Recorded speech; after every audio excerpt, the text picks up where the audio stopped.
This is Note Taking Guide 10.4 for Math 2. Today we're going to talk about the volume of a sphere. So the volume formula for a sphere is 4/3 pi r cubed. And then we're going to also on the same page do hemispheres. And when we do hemispheres, we would just really take that formula and divide it by 2.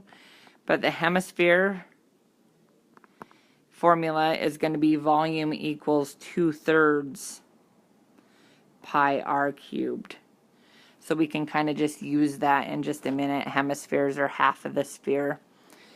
And all I did to find that formula was divide the 4/3 by 2. So let's try the formula. Again, we're just doing volume equals 4/3 pi r cubed. So I'm going to go 4/3 times pi, which is a key I can use on my calculator, times the radius, which is 14 cubed. From here, it really just becomes a calculator problem. So use your fraction key, put in 4/3.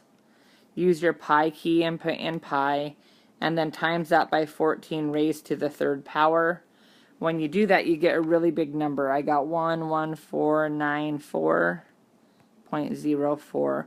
So 11,494.04. This is a volume, so we would go centimeters cubed. You should expect always to have fairly big numbers just because you're cubing a number. I mean, the only number that isn't going to get big fast are those small ones like 1 and 2.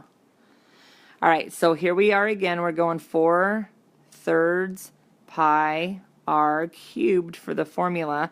I need the radius. Oh, and this is the diameter. So for the radius, I'm really just going to use half of that, which is 25. So on our calculators, we're going to put 4/3 pi and then 25 cubed. So that's really just punch it in your calculator work now. Do the 4/3 as a fraction. You can just use your pi key and then times that by 25 cubed. And like I said, when you cube numbers that are big like that already, they just get lots bigger. So you have 20,833.33 is what I got for my volume. And because we're talking about volumes here, we're in centimeters, so centimeters cubed. So this next one is a hemisphere. So like I said before, you could take that formula and divide it by 2. So instead of 4/3 pi r cubed, you're going to have 2/3 pi r cubed, and you're just going to plug into that formula.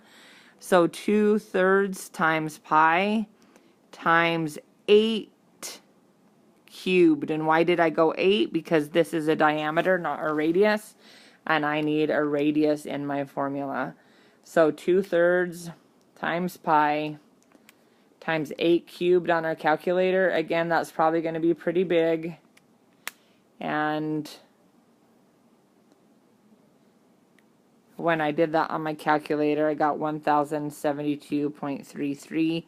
We're in centimeters, so we're centimeters cubed.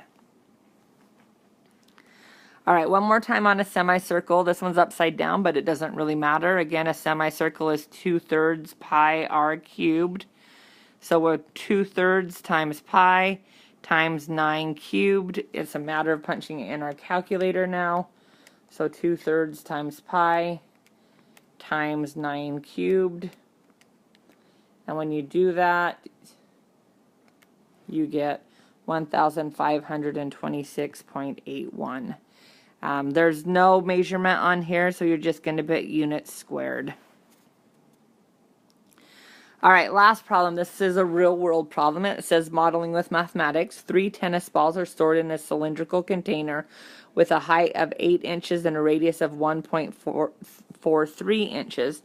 The circumference of the tennis balls is 8 inches. Find the volume of the tennis ball. Find the amount of space within the cylinder not taken up by tennis balls. Well, first of all, if they tell us that the circumference of a tennis ball is 8 inches, we could find the radius. We know that circumference is 2 times pi times the radius. So if we have this as 8, we can divide that by 2 pi to find what our radius is. So let's do 8 divided by 2 pi.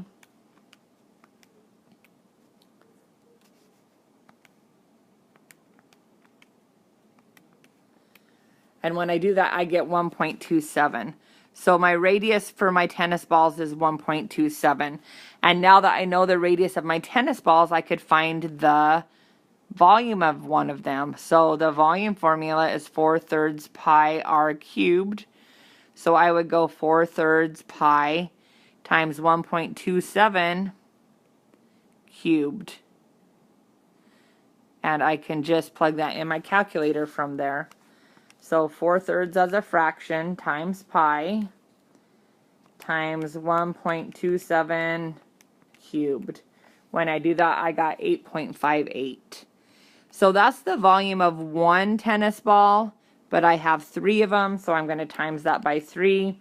So the volume of all 3 tennis balls is 25.74.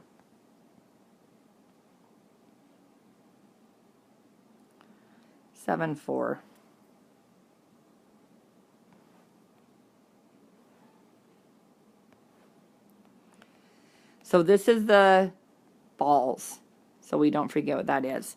Now I just need to find the volume of the cylinder container to see how big it is. So the volume of the cylinder is pi r squared h, and they told me that the height of it was 8 inches and the radius of it is 1.43 inches. So pi times 1.43 squared times 8 will give me the volume of that cylinder. So pi, punch it in your calculator, times 1.3 squared times 8. When I did that, I got 51.39. So the space that's left over would be 51.39 minus the 25.74, which is a total of 25.65. This really tells us that it appears with our numbers here that only about half of the container is full of tennis balls. If we added up all that extra space there, we'd have about half of the container left still. Good luck with your homework, you guys.